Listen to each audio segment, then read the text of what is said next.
Вітаю вас! З вами програма «Файна садиба» і я Лариса Суровська. Нині у Києві дощ і сльота, а ми підготували сюрприз нашим глядачам. Ми покажемо вам Кримський парк, де нині живе весна. Дивіться далі про місце, де навіть посеред зими квітнуть троянди.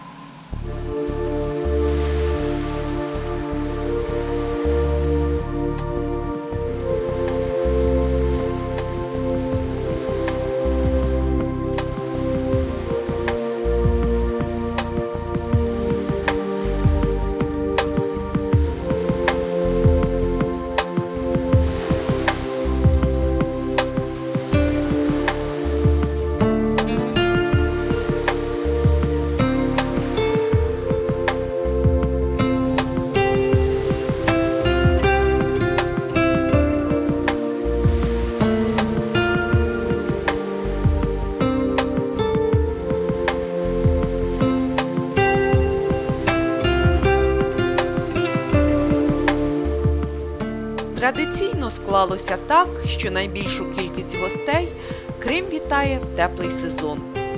Узимку він тихіший, спокійніший, але не менш величніший. Час тут змінює свій плин, і півострів уже без метушні хизується своєю красою.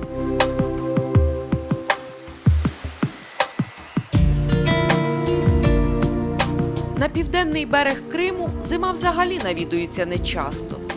Її час тут мирно ділять осінь та весна. Близькість моря і клімат цьому сприяє. У цей період тільки повітря тут п'янкіше та небо вище і яскравіше.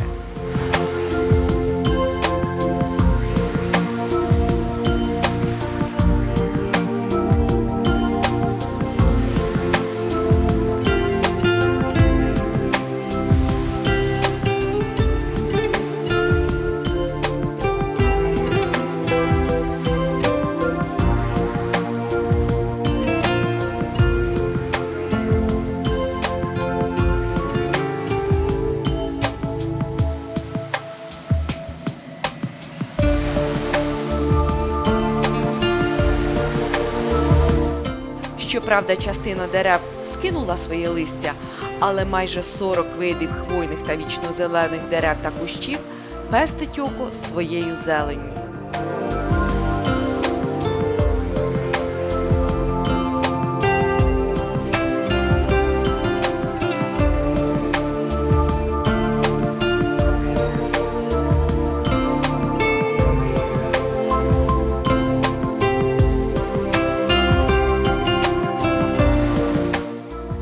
Мы находимся на территории Харакского парка, мыса Айтадор, который расположен в самой теплой точке южного берега Крыма. У нас сейчас зимой цветут цветы и кустарники.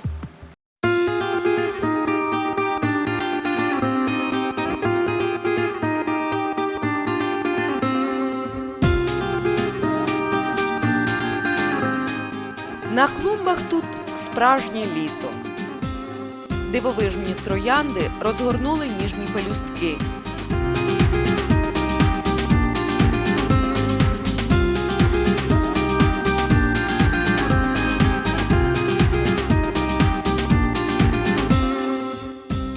А бадьорі чорнобривчики яскравими ліхтариками світять серед листя. Вони, певно, й не знають, що десь на світі є морози й завірюхи.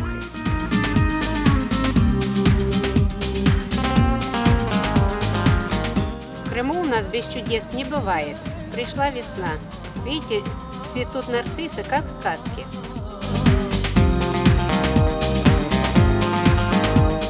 У казці «12 місяців» лиха мачуха примушувала падчерку шукати підсніжники у зимовому лісі. Завдання було не з простих. А от у Кримському паркові квіти буяють навіть у холодну пору року.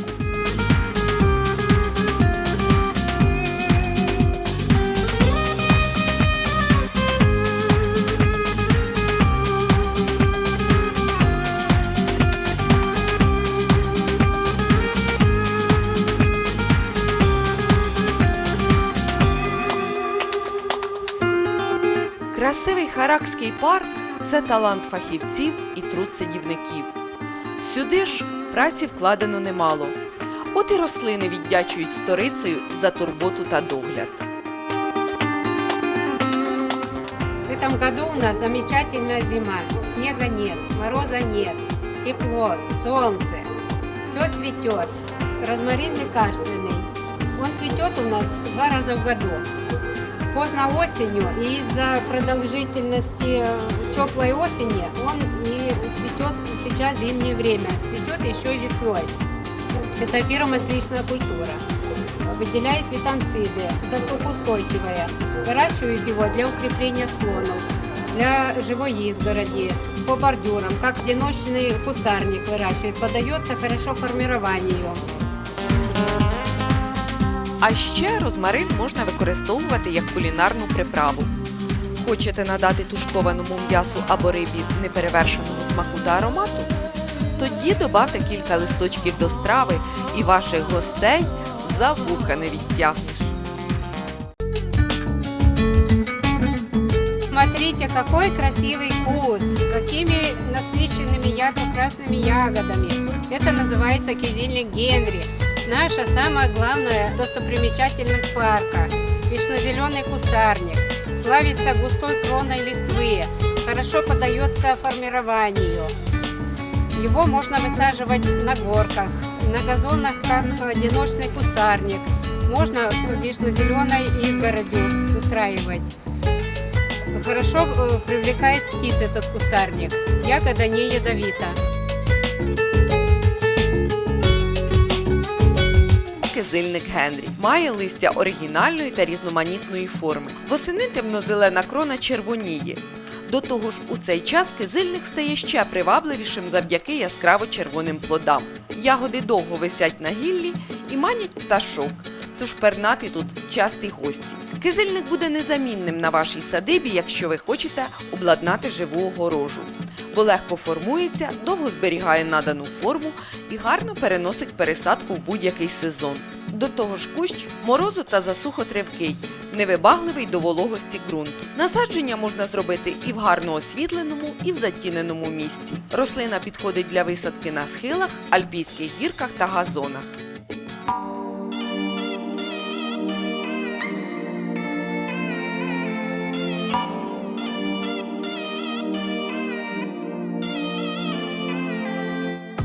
А ця багатолітня вічнозелена рослина називається ірис японський. Її батьківщина – схід. До речі, в Китаї та Японії використовується як лікарська рослина. Однак і в Криму ірис почувається цілком комфортно. Ретельного догляду не вимагає. Головна вимога – освітлення.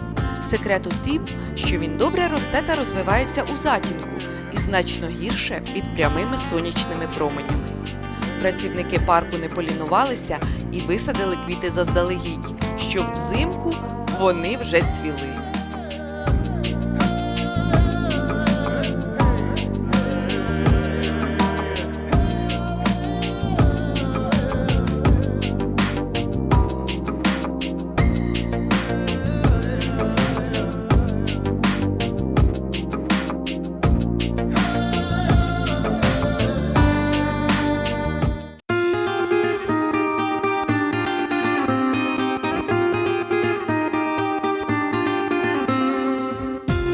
Как вы думаете, что это за растение?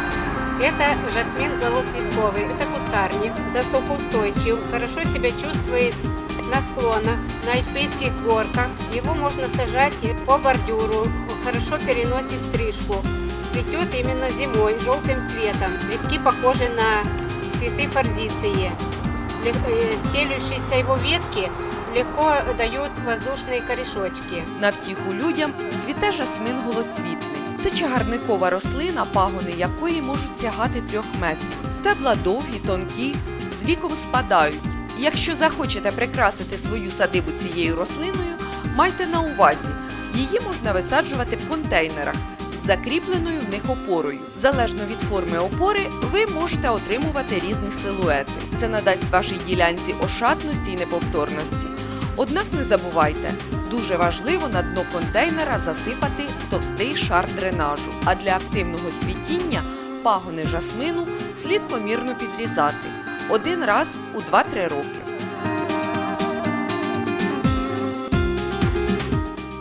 Барбарис вечно-зеленая форма. Колючий кустарник, тоже засуху любит.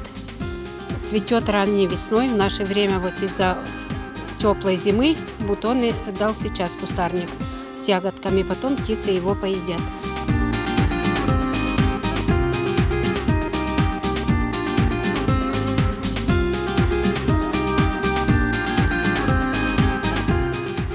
Ягодник розовый, листопадный кустарник радует своими розовыми ягодами именно в зимнее время.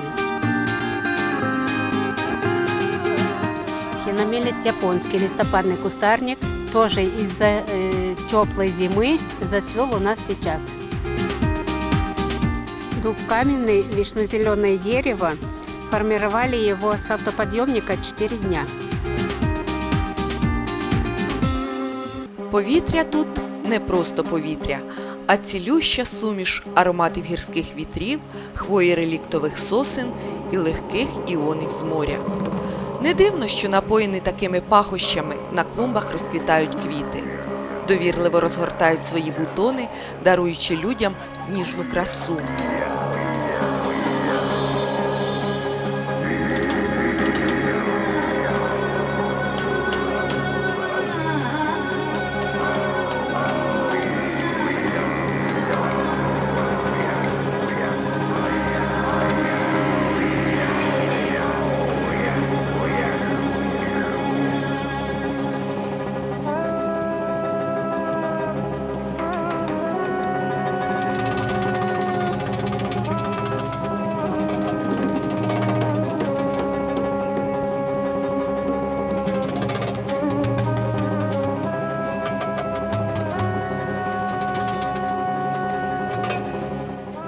Цими алеями можна прогулюватися, не згадуючи про втому, і насолоджуватись дивами природи та людської праці.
Творча група програми розповідала глядачам про кримські парки у різні пори року. Тож обіцяємо продовжити оповідь тільки тоді вже про Таврію весняну.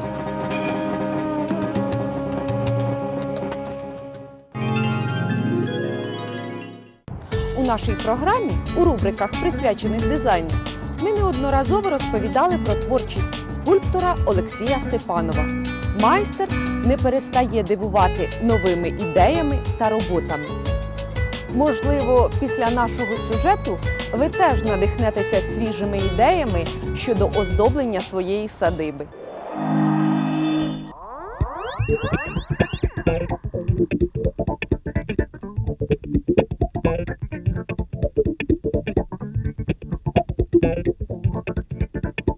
Народжений на папері ідеї, творець оживляє і надає їм об'єму і реальних образів. Над втіленням композицій Працює цілий оркестр майстрів, диригує яким скульптор. Залізний каркас заливається міцним розчином, склад якого – секрет митця. Але його не треба розгадувати. Слід просто милуватися садом нетанучих скульптур.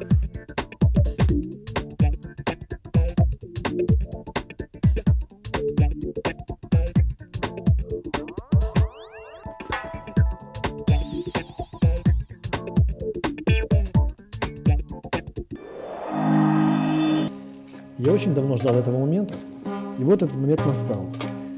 Наконец-то я могу зажечь этот камин, который у меня забрал очень много позитивной энергии. Ну, то есть я с удовольствием ему ее отдал, эту энергию. А теперь он эту энергию будет отдавать мне в виде вот этого вот огня. Вообще огонь такая грандиозная, скажем так, грандиозное явление в цивилизации человека.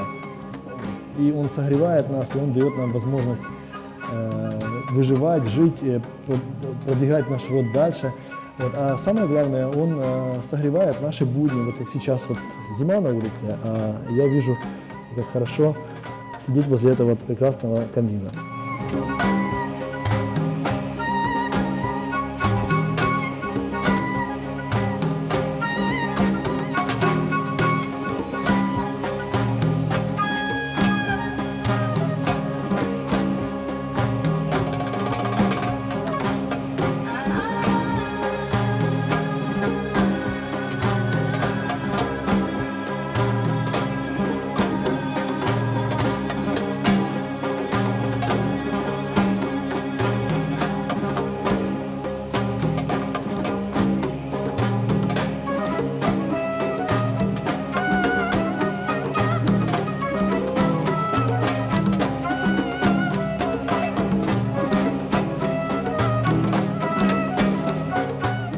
Я нахожусь возле дерева, которое я сотворил собственными руками. Я очень люблю эту тематику бионики, тематику нашей природы, тема, которая меня вдохновляет постоянно, в которой я нахожу столько ресурсов для творческого вдохновения. Я закончил буквально совсем недавно вот эту вот работу.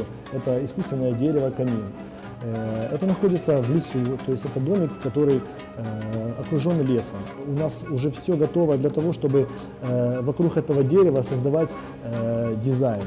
Вот. Дерево стало, получается, у нас как будто бы центром всей нашей композиции. Теперь интересно будет добавлять сюда какие-нибудь кресла, делать какие-нибудь декорации, рисовать картины. То есть дерево для нас служит теперь как толчком для творчества.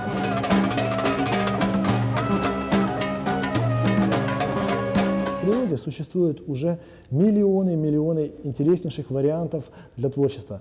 Поэтому просто нужно быть очень внимательным. Вот как на этом дереве я ничего не придумал, я просто увидел где-то вот такую вот кожуру. Подошел, потрогал ее и просто нашел, что это прекрасно. Я очень бы с удовольствием находился возле этого дерева, ну, час-два. Вот сейчас я сижу здесь возле огня, и я просто расслабляюсь и получаю огромное удовольствие.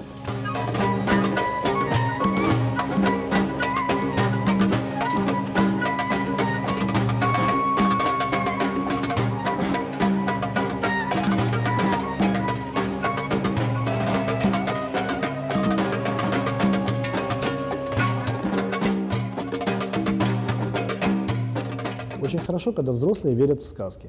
Мне в жизни так довелось поработать за рубежом около 15 лет. И просто вывела жизнь на такой вот период, когда у меня была работа постоянная в парках аттракционов. И начиная с этого момента у меня просто появилась улыбка на лице каждый день. Потому что я опять попал в мир сказок, в мир детства. И скажу честно, как дизайнер, как художник, из этого мира сказки я извлек столько позитивного, столько полезного, что даже сейчас, будучи уже взрослым человеком, оно доминирует и влияет на мое искусство.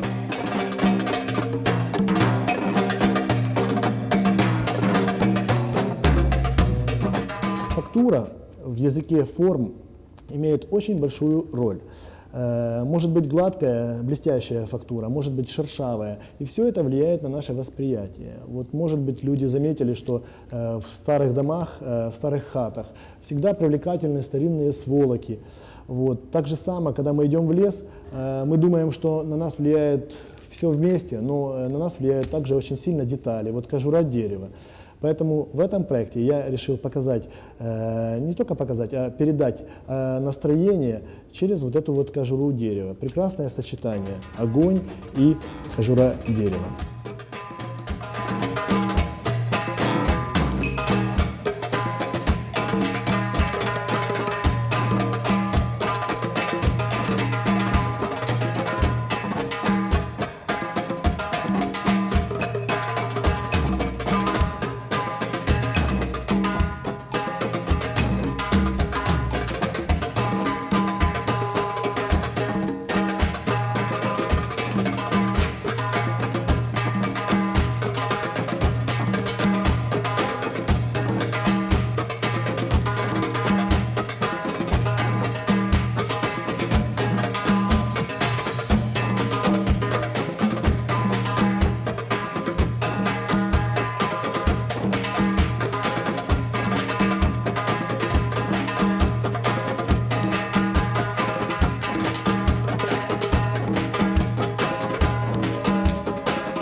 Вы, наверное, заметили, что когда приходите к кому-нибудь домой, всегда замечаете какие-то уникальные, интересные дизайнерские решения, которые впечатляют вас. Вот. Так же самое я призываю всех людей, которые создают интерьер своими руками или через дизайнера, не бояться, а просто отдаться, как говорится, своей стихии. Вот если вам нравится вода, то сделайте, пожалуйста, интерьер, связанный с водой. Если вам нравится лес, не бойтесь, сделайте хотя бы одну комнату, в которой будут какие-то лесные элементы и так далее. Если море, может быть какая-то красивая ракушка, но всегда отталкивайтесь от вашей фантазии, потому что в вашей фантазии заложено и хранится вот этот вот секрет вашего счастья, вашего успеха и вашей радости. Майстерня скульптора – це справжній дослідницький центр. Щоправда, основне знаряддя праці у митця – звичайний пластилін. Тут визрівають моделі майбутніх витворів мистецтва. Традиційні основи, креативні ідеї, химерні лінії та примхлива гра світла змішуються в одне ціле. Із цієї суміші виникають магічні композиції, загадковість яких приголомшує.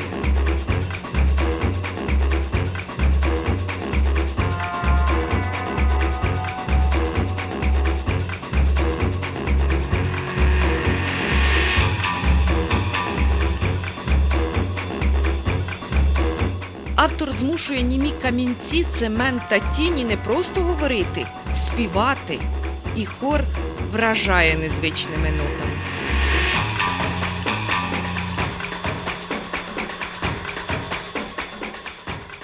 А также в жизни моей получилось, что я столкнулся с вопросом, чем заниматься дальше. И я искал, и как бы судьба привела меня к тому, что мне открылось, что моя стихия, одна из моих главных стихий – это морская тематика.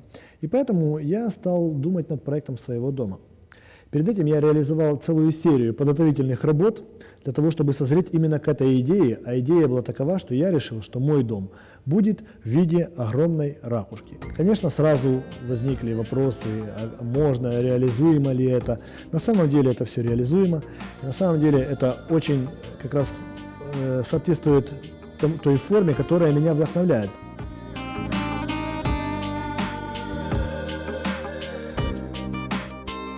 Поэтому вот сейчас я хочу вам показать начало моего проекта. Я строю все с самого начала, как это будет строиться и в реальной жизни. То есть я хочу представить себя, как я буду чувствовать себя на первом этаже, как я буду чувствовать себя вокруг дома, как будет в середине, на втором. Все пространства нужно ощутить изнутри. То есть я считаю, что, например, геометрические формы мне абсолютно не подходят. Я не люблю острых углов. И я не люблю, когда все умно, правильно, четко как бы продумано, я нахожу в этом какое-то несоответствие моей реальности. На данном проекте я уже вижу сейчас, где мне нужно разместить вещи, которые будут просто необходимы в быту. Дальше я думаю о том, что все-таки первый этаж – это место, где все мы будем встречаться, потому что в какой-то момент у каждого появится своя комната. Поэтому я знаю, что общее место, и это очень важно, в каждой семье есть место, которое должно соединять семью. Обычно у нас это была кухня, но мы знаем, что кухонька, она обычно очень маленькая, и там тяжело всем сесть. Поэтому я хочу огромную кухню, которая будет сливаться с салоном, которая будет плавно переходить в комнату отдыха, в которой также могут отдыхать все, кто захочет. Это будет такая общая комната. И самое главное для меня, очень важен свет. В этом месте должно быть уютно и в то же время всегда светло. Если днем, то будет свет с окон. Вот у меня здесь несколько сразу окон. Очень важно приятный вид на улице, потому что вот многие воспринимаем окна как что-то, как-то так второстепенное, мы не обращаем внимания. А на самом деле окно – это большая картина. То есть какую картину вы себе выбрали, такая картина у вас и будет всегда. Поэтому у меня здесь будут большие окна с видом на маленькую речечку. Я хочу, чтобы этот дом был очень удобный для нас всех.